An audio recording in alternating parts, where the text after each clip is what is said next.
Le prince Alioun vivait dans un grand palais. Il scintillait comme de l'or sous le soleil brûlant. Il avait tout ce qu'un jeune prince pouvait désirer. Mais Alioun aspirait à l'aventure.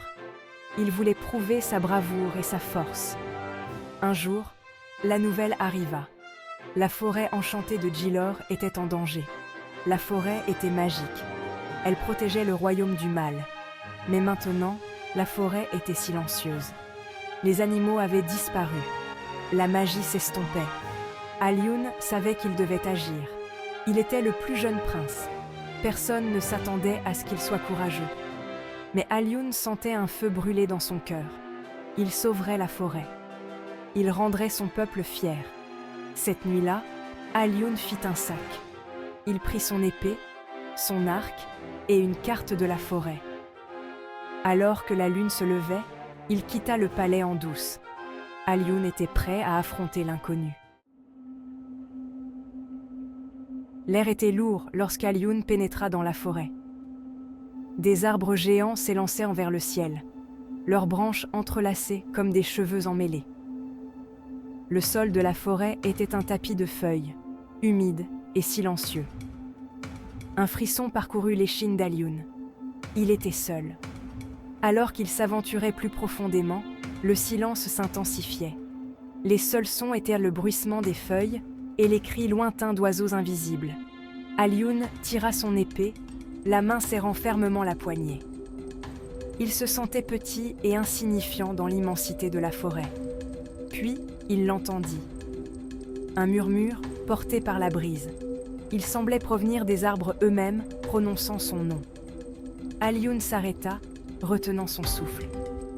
Il tendit l'oreille, le cœur battant dans sa poitrine. « Alioun » murmura de nouveau la voix, faible et éthérée.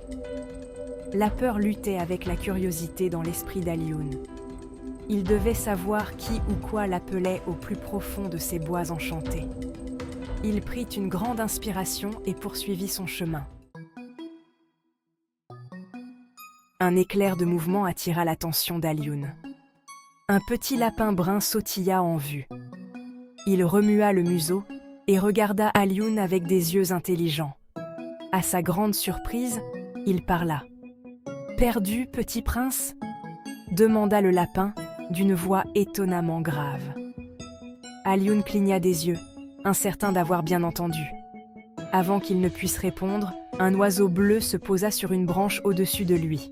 « Suivez-nous » pépia-t-il en penchant la tête. « Nous connaissons le chemin. » Hésitant, Alioun suivit l'étrange duo. Au fur et à mesure qu'ils avançaient, d'autres animaux apparurent, des cerfs aux yeux pareils à des flaques de chocolat fondu, des singes jacassant dans les arbres, même une panthère noire et élégante, ses muscles ondulants à chacun de ses mouvements. Alioun apprit que la forêt était malade, sa magie s'éteignant. Les animaux comptaient sur lui pour les aider. La peur d'Alioun s'est dissipée, remplacée par un sentiment d'utilité. Les animaux conduisirent Alioun à une clairière.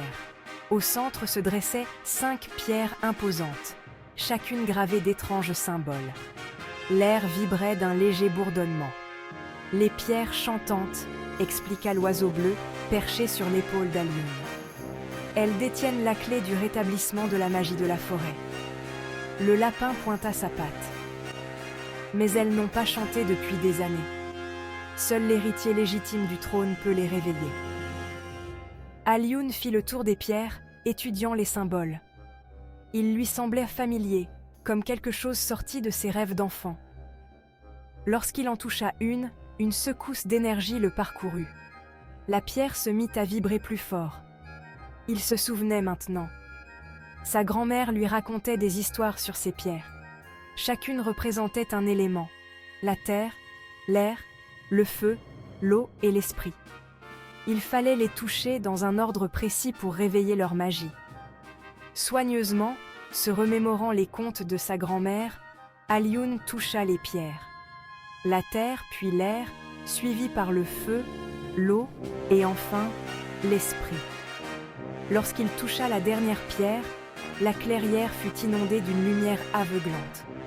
Les pierres éclatèrent en un chœur de sons magnifiques. Alioun avait résolu le mystère. La rivière de clair de lune liquide. La lumière s'estompa. Devant Alioun se dressait un spectacle qui lui coupa le souffle. Une rivière traversait la clairière, son eau scintillant comme du clair de lune liquide. Elle palpitait d'une lueur surnaturelle. La rivière de la vie, souffla la panthère, sa voix semblable à un grondement sourd.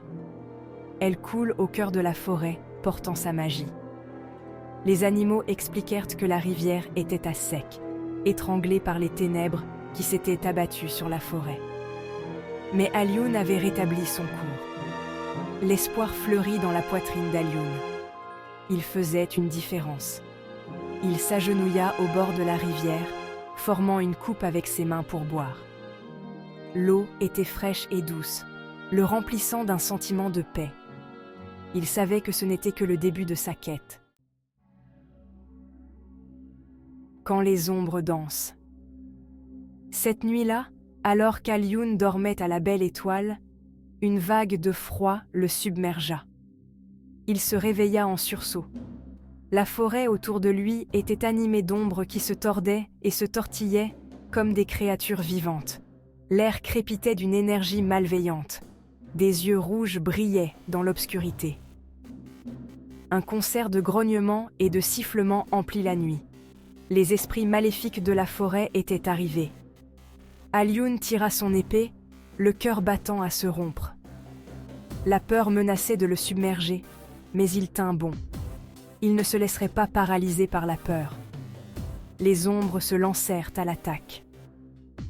Alioun se défendit avec toute l'énergie qu'il possédait. Son épée clignotait au clair de lune, chaque coup porté étant alimenté par sa détermination à protéger cette forêt qu'il en était venu à aimer. La sagesse dans la nature sauvage. La bataille faisait rage. Au moment où Alioun commençait à se fatiguer, une voix puissante et autoritaire retentit dans la clairière. Les ombres se retirèrent, fondant dans l'obscurité. Devant lui se tenait un vieil homme.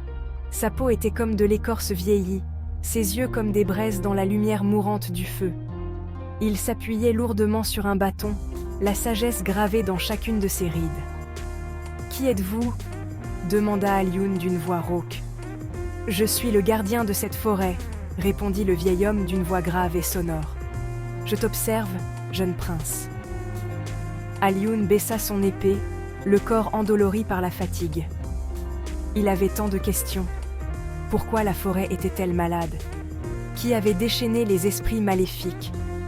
Le vieil homme sourit, une lueur de connaissance dans le regard. « La forêt est le reflet de tout ce qui vit en elle, dit-il, la voix emplie d'une sagesse ancestrale. Les ténèbres engendrent les ténèbres. Seuls le courage et la compassion peuvent rétablir son équilibre. Le cœur d'un vrai chef. Alioun était assis avec le vieil homme alors que les premiers rayons de l'aube perçaient à travers la canopée. Il écoutait attentivement, le cœur lourd du poids des paroles du vieil homme. Le véritable leadership, dit le vieil homme, ne vient pas de la force des armes, mais de la force de l'esprit. Il réside dans ta capacité à écouter les murmures de ton cœur, à faire preuve de compassion même face à la peur. Alioun pensa aux animaux, à leur confiance en lui. Il pensa aux esprits maléfiques, nés des ombres de la forêt. Y avait-il aussi des ténèbres en lui? Il réalisa que la véritable force ne consistait pas à nier sa peur, mais à l'affronter avec courage et compassion. Il regarda le vieil homme, les yeux emplis d'une détermination nouvelle. « Je comprends, » dit-il. « Je suis prêt à affronter tout ce qui nous attend. » Il savait que son voyage était loin d'être terminé. Affronter l'inconnu. Le vieil homme conduisit Alioun à une grotte cachée derrière un rideau d'eau en cascade. Il faisait sombre et humide, l'air épais d'anticipation. « C'est la source », dit le vieil homme, sa voix résonnant dans la caverne. le cœur des ténèbres qui ronge la forêt. Il désigna une étendue d'eau au centre de la grotte. Elle bouillonnait sinistrement, sa surface reflétant un vortex d'ombre tourbillonnante. « Tu dois affronter les ténèbres », ordonna le vieil homme. « C'est seulement ainsi que tu pourras vraiment guérir la forêt. » Le cœur d'Alioune battait la chamade. Il prit une grande inspiration et fit un pas en avant. Il savait que c'était son ultime épreuve. En fixant l'étendue d'eau, il vit son reflet le regarder en retour. Mais ce n'était pas seulement son reflet. Il vit les visages de son peuple, leurs espoirs et leurs peurs, leurs rêves et leurs angoisses. Il vit la beauté de son royaume, ses vastes plaines et ses rivières scintillantes. Il vit le potentiel de ténèbres et de lumière qui résidait en lui, en chaque être vivant. Et à cet instant, il comprit. Les ténèbres n'étaient pas quelque chose à craindre, mais quelque chose à comprendre et à embrasser. Elles faisaient en partie de lui, de tout le monde et de tout. Il tendit la main et toucha la surface de l'eau. Une vague d'énergie le parcourut, non pas de peur, mais de compréhension et d'acceptation. Les ombres dans l'eau se tordirent et se contorsionnèrent, puis s'apaisèrent progressivement, remplacées par une douce lumière qui émanait de l'intérieur. Le retour au foyer. Alioune émergea de la grotte, clignant des yeux sous la lumière éclatante du soleil. La forêt était animée par les chants d'oiseaux et le bruissement des feuilles. L'air semblait plus léger, plus pur. Il chercha le vieil homme du regard, mais il avait disparu. Seul son bâton restait, appuyé contre un arbre. Alioune savait au fond de son cœur que la forêt était guérie. Il avait affronté ses peurs, embrassé les ténèbres en lui, et en était ressorti plus fort, plus sage.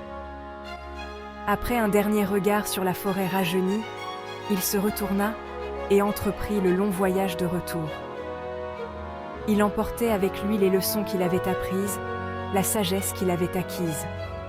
Il savait que son voyage était loin d'être terminé, mais il n'avait plus peur. Il était prêt à diriger son peuple avec courage, compassion et un cœur rempli de la magie de la forêt enchantée. Fin de cette histoire. Merci de nous avoir rejoints dans ce voyage magique. Si vous aimez nos histoires, veuillez aimer, commenter et vous abonner à la chaîne Les Contes de Mame Campbell le Sage pour plus de récits réconfortants et motivants.